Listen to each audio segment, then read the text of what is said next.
अस्सलाम वालेकुम स्टूडेंट्स। आज हम लेक्चर नंबर 3 में डिस्कस करेंगे गैसियस एक्सचेंज इन ह्यूमंस। इससे पहले वीडियो में मैंने आपको बताया था कि गैसियस एक्सचेंज प्लांट्स में स्टोमेटा और लेंटिसेस के ज़रिए होती थी, लेकिन ह्यूमन बॉडी प्लांट से डिफर है, तो हमारे बॉडी में डिफर तरीके से गैसियस एक्सचेंज होगा। हमारे आर्गन्स उससे डिफर है। तो चलते हैं डिफिनीशन की तरफ। अगर हम डिफाइन करें तो the diffusion process in which the exchange of gases occurs between humans and environment, यानी एनवायरनमेंट और ह्यूमंस के दरमियान जो गैसेस का तबादला है उसको हम गैसियस एक्सचेंज कहेंगे। चलते हैं, अगर यहाँ पर मैं आपको समझा दूँ, ये हमारे पास एनवायरनमेंट है। इस एनवायरनमेंट से हमारी बॉडी ऑक्सीजन इनटेक करता है और कार्बन डाइऑक्साइड को एनवायरनमेंट में छोड़ता है, तो इस प्रोसेस को हम गैसियस एक्सचेंज कहते हैं। चलते हैं वेज की तरफ।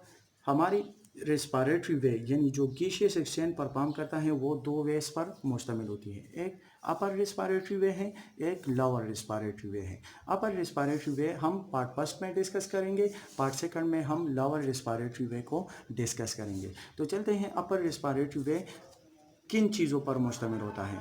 सबसे पहले इसमें नोज़ होता है, फिर पायरेंक्स होती है और फिर लैरिंक्स होती है। इन तीन चीज़ों को हम डिटेल में डिस्कस करेंगे। चलते हैं अगले पेज की तरफ। नंबर ए पर जिस तरह मैंने बताया कि नोज़ आती है, तो नोज़ के जो आउटसाइड टू ओपनिंग्स होती हैं उसको हम नॉस्ट्रल्स कहते हैं, जिसको हम नथने कहते हैं उर्दू में, ठीक है। तो जो नॉस्ट्रल्स है वो इन्वायरमेंट से हवा को रिसीव करेगा सबसे पहले और फिर चैम्बर्स में पहुंचाएगा। तो अगर हम अपर इनर साइड ऑफ नोज देखें तो वो एक कार्टिलेजियस बोन के ज़रिए दो चैम्बर्स बनाती है, इसको हम नासल कैविटीज़ कहते हैं। और इन ही नासल कैविटीज़ में हमारे पास म्यूकस मौजूद होता है और हेयर्स मौजूद होती हैं। तो चलते हैं फंक्शंस की तरफ कि हेयर्स और म्यूकस किस तरह अपना फंक्शन परफॉर्म करता है। सबसे पहले अगर हम देखें तो ये पॉल्यूटेंट्स को ट्रैप करते हैं। अगर हम हेयर्स और म्यूकस की बात करें तो जो भी वायरस है, बैक्टीरिया है या डस्ट पार्टिकल्स है, उसको ये क्या करता है, ट्रैप करता है, और जो वायरस बैक्टीरिया है उसको किल करने में मदद देती है। नंबर सेकंड पर आती है वार्म एयर, यानी हवा को गर्म करना। जिस तरह हम जानते हैं कि हमारी बॉडी का टेम्परेचर 37 डिग्री सी है, तो कोल्ड एयर हमें नुकसान पहुंचा सकती है। तो जो एयर हम इनसाइड ले जाते हैं, सबसे पहले ये हेयर्स के साथ यहाँ पर फ्रिक्शन करेगा और ये गर्म होगा, ठीक है।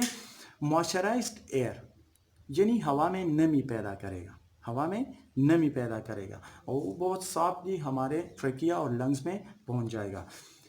लास्ट वन अगर हम देखें तो allow the air from outside to pharynx, यानी इन्वायरमेंट से नोज जो है हवा को रिसीव करेगा और फिर पायरेंक्स में भेज देगा।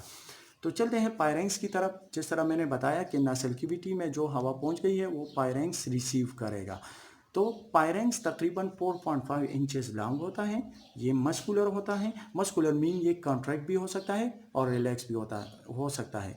हवा के दबाव के मुताबिक ये कॉन्ट्रैक्ट और रिलैक्स कर सकता है। इसके साथ भी म्यूकस होता है और म्यूकस के बारे में मैंने आपको बताया कि ये डस्ट, जरासीम वगैरह को ट्रैप कर सकते हैं। The back of pharynx opens into two passages. जो पायरेंक्स का पिछला हिस्सा होता है, ये दो पैसेजेस को कंटिन्यूसली नीचे की तरफ ले जाएगा। ये दो पैसेजेस क्या है, एक है इसोफेगस जो खुराक को स्टमक में पहुंचाती है, एक है ट्रेकिया जो हवा को लंग्स में पहुंचाती है। तो चलते हैं डायग्राम की तरफ। यहाँ पर हमारे पास पायरेंक्स मौजूद होती है, ये पायरेंक्स है।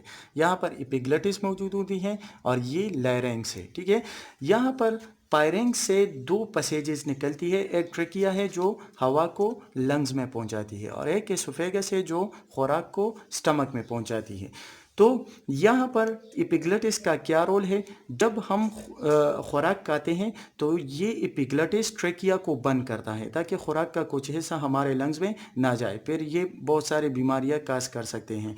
तो यहाँ पर एपिग्लोटिस हवा की नाली को बंद करता है और फूड यहाँ इसोफेगस में, स्टमक में चला जाता है। अच्छा, दूसरी बात, यहाँ पर एसोफेगस क्या करता है, जब हम खुराक खाते हैं तो एसोफेगस यहाँ से खुराक रिसीव करता है और स्टमक में पहुँचाते हैं। तो यहाँ खुराक पहुँचती है स्टमक में और यहाँ एयर पहुँच जाता है हमारे ट्रेकिया में और फिर लंग्स में। एपिग्लोटिस का ये रोल होगा कि यहाँ पर खुराक का कुछ हिस्सा हमारे ट्रेकिया में ना जाए, तो जब हम खुराक खाते हैं तो ये बंद हो जाता है, ट्रेकिया को बंद करते हैं। यहाँ पर बात करते हैं लेरिंग्स की। अगले पेज पर जाते हैं, लेरिंग्स क्या काम करता है। यहाँ पर लेरिंग्स मौजूद होती है तो इसको डिस्कस करते हैं। नंबर सी पर आती है लेरिंग्स। इसको हम वोकल बॉक्स भी कहते हैं, इसको हम साउंड बॉक्स भी कहते हैं, और ये म्यूकस मेम्ब्रेन से लाइंड होता है। अब म्यूकस तो आप जानते हैं कि ये क्या काम करता है, ये ट्रैपिंग ऑफ जर्म्स करता है, डस्ट पार्टिकल्स करते हैं, और इसके अलावा यहाँ पर मॉइस्चराइजेशन पैदा कर सकती है। वोकल बॉक्स और साउंड बॉक्स का क्या मतलब है? इसका एक ही मतलब है कि साउंड प्रोड्यूस करना।